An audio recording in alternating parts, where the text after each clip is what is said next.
നരേന്ദ്രമോദി സർക്കാരിനെ വീണ്ടും പ്രശംസിച്ച് ശശി തരൂർ. കൊറോണ കാലത്ത് മോദി സർക്കാരിന്റെ പ്രവർത്തനങ്ങൾ മികവുറ്റതായിരുന്നുവെന്ന് ദ വീക്കിൽ ലേഖനം. വാക്സിൻ കയറ്റുമതി ഭാരതത്തെ ആഗോള നേതാവാക്കി. ലോക വാക്സിൻ നിർമ്മാണ കേന്ദ്രമെന്ന പദവി ഭാരതത്തിന് ലഭിച്ചുവെന്നും തരൂർ. ജിഷ്ണു കൃഷ്ണൻ ചേരുന്നു. ജിഷ്ണു, ഇതിനു മുൻപും ശശി തരൂർ കേന്ദ്ര സർക്കാരിനെ പുകഴ്ത്തിയിട്ടുണ്ട്. ഇപ്പോൾ വീണ്ടും കൊറോണ കാലത്തെ വാക്സിൻ കയറ്റുമതിയുമായി ബന്ധപ്പെട്ടുള്ള കാര്യങ്ങൾ പരാമർശിച്ചുകൊണ്ടാണ് നരേന്ദ്രമോദി സർക്കാരിനെ വീണ്ടും പ്രശംസിച്ചിരിക്കുന്നത്. എന്തെല്ലാം കാര്യങ്ങളാണ് ലേഖനത്തിൽ പറയുന്നത്?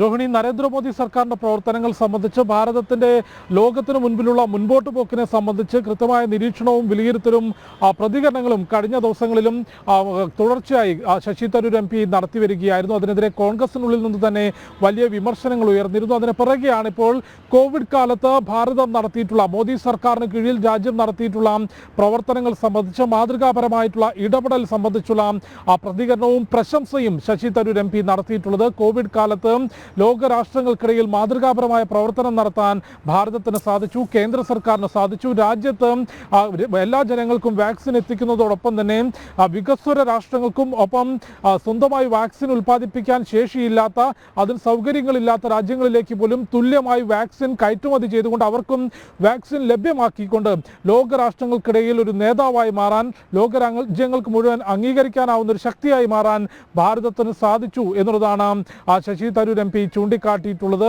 ഭാരതത്തിൽ എല്ലാ ജനങ്ങൾക്കും വാക്സിൻ എത്തിച്ചു, ഒപ്പം മറ്റു രാജ്യങ്ങളിലേക്കും വാക്സിൻ കയറ്റുമതി ചെയ്തതിലൂടെ ആഗോളതലത്തിൽ വാക്സിൻ ഉൽപാദന കേന്ദ്രം എന്ന ഖ്യാതി നേടാൻ മോദി സർക്കാരിന് കീഴിൽ ഭാരതത്തിന് സാധിച്ചു എന്നുള്ളതാണ് ശശി തരൂർ MP ചൂണ്ടിക്കാട്ടിയിട്ടുള്ളത്. ഇക്കാര്യം നേരത്തെയും വിവിധ ലോകരാഷ്ട്ര നേതാക്കൾ, വിവിധ രാജ്യങ്ങളുടെ ഭരണത്തലവന്മാരും ചൂണ്ടിക്കാട്ടിയിരുന്നു. കൊറോണ കാലത്ത് ഭാരതം നടത്തിയിട്ടുള്ള മാതൃകാപരമായ ഇടപെടൽ മറ്റു രാജ്യങ്ങൾക്ക്, അതായത് സാമ്പത്തികമായി പിന്നാക്കം നിൽക്കുകയും അത്യാധുനിക സാങ്കേതിക വിദ്യകൾ ഉപയോഗപ്പെടുത്തുന്നതിനോ ഇത്തരത്തിൽ വാക്സിൻ ഉൾപ്പെടെ ഉൽപ്പാദിപ്പിക്കാൻ ശേഷിയില്ലാത്ത രാജ്യങ്ങൾക്ക് പോലും വാക്സിനും മറ്റു മെഡിസിനുകളും മാസ്കും ആരോഗ്യ പ്രവർത്തകരുടെ സേവനവും ലഭ്യമാക്കിക്കൊണ്ട് ആ പ്രതിസന്ധി ഘട്ടത്തിൽ, ഈ ഒരു നൂറ്റാണ്ട് കണ്ട ഏറ്റവും വലിയ പ്രതിസന്ധി ഘട്ടത്തിൽ മറ്റു രാജ്യങ്ങൾക്ക് കൈത്താങ്ങായി നിന്നുകൊണ്ട് ലോകരാഷ്ട്രങ്ങൾക്കിടയിൽ തന്നെ ഒരു വലിയ ശക്തിയായി മാറാൻ ഭാരതത്തിന് സാധിച്ചു. അത് അമേരിക്ക, ചൈന അച്ചുതണ്ടിനപ്പുറത്തേക്ക് ലോകത്തൊരു മറ്റൊരു വലിയ ശക്തിയായി മാറാൻ ഭാരതത്തിൻ്റെ യാത്രയ്ക്ക് ഒരു വലിയ നാഴികക്കല്ലായിരുന്നു കൊറോണ സമയത്ത് ഭാരതം നടത്തിയിട്ടുള്ള ഇടപെടൽ. അതിനെയാണ് ഇപ്പോൾ ദ വീക്കിലെ ലേഖനത്തിൽ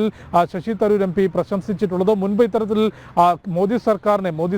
നരേന്ദ്രമോദിയുടെ ഇടപെടൽ, യുക്രൈനും റഷ്യയ്ക്കും ഒരുപോലെ സ്വീകാര്യനായ നേതാവ് എന്ന മോദിയുടെ വിശേഷണം തുടങ്ങി പ്രതികരണങ്ങൾ നടത്തിയപ്പോൾ കോൺഗ്രസിനുള്ളിൽ നിന്ന് തന്നെ തരൂരിന് വിമർശനം ഏൽക്കേണ്ടി വന്നിരുന്നു. പുതിയ പ്രതികരണം, പുതിയ പ്രശംസയിൽ കോൺഗ്രസിൽ എന്ത് പ്രതികരണങ്ങൾ ഉണ്ടാകും എന്നുള്ളതും നോക്കിക്കാണേണ്ടതാണ്. രോഹിണി. ശരി, ജിഷ്ണു കൃഷ്ണനാണ് ഡൽഹിയിൽ നിന്നും വിവരങ്ങൾ നൽകിയത്.